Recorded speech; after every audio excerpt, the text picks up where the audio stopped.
Viral prajurit TNI di NTB akad nikah di ruang ICU, pengantin wanita jatuh sakit jalani transfusi darah. Beredar di media sosial sebuah kisah seorang prajurit TNI terpaksa menikahi kekasihnya di ruang ICU rumah sakit. Sang prajurit TNI menggelar akad nikah di ruang ICU karena pengantin wanitanya mendadak jatuh sakit dan harus dirawat intensif. Rupanya, calon pengantin wanita jatuh sakit jelang hari pernikahan mereka. Karena kondisi yang memprihatinkan, calon pengantin wanita itu harus menjalani transfusi darah.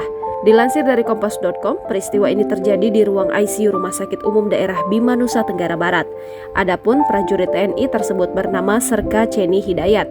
Serka Ceni Hidayat adalah seorang anggota TNI di Kabupaten Bima, Nusa Tenggara Barat. Ia terpaksa melangsungkan prosesi akad nikah di ruang ICU Rumah Sakit Umum Daerah Bima. Hal itu dilakukan setelah sang pengantin wanita, Ira Kurniati, mendadak jatuh sakit dan harus menjalani perawatan menjelang hari pernikahan. Kasubag Humas RSUD Bima, Muhammad Akbar, membenarkan adanya prosesi ijab kabul pasangan pengantin di ruang ICU rumah sakit pada Minggu 6 Agustus 2023. Menurutnya, pengantin wanita dibawa ke rumah sakit lantaran menderita anemia sehingga harus menjalani transfusi darah. Akbar mengatakan saat ini pengantin wanita masih menjalani perawatan di rumah sakit dan kondisinya sudah stabil.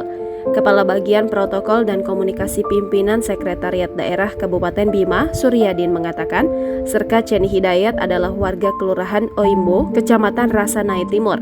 Sedangkan pengantin wanita yakni Ira Kurniati, warga Kelurahan Kumbe, Kecamatan Rasanai Timur.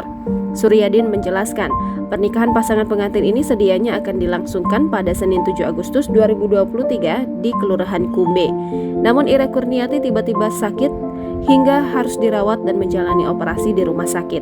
Setelah operasi selesai pada Minggu 6 Agustus 2023, atas permintaan pengantin wanita dan persetujuan dari pihak keluarga masing-masing, prosesi ijab kabul kemudian dilangsungkan di rumah sakit.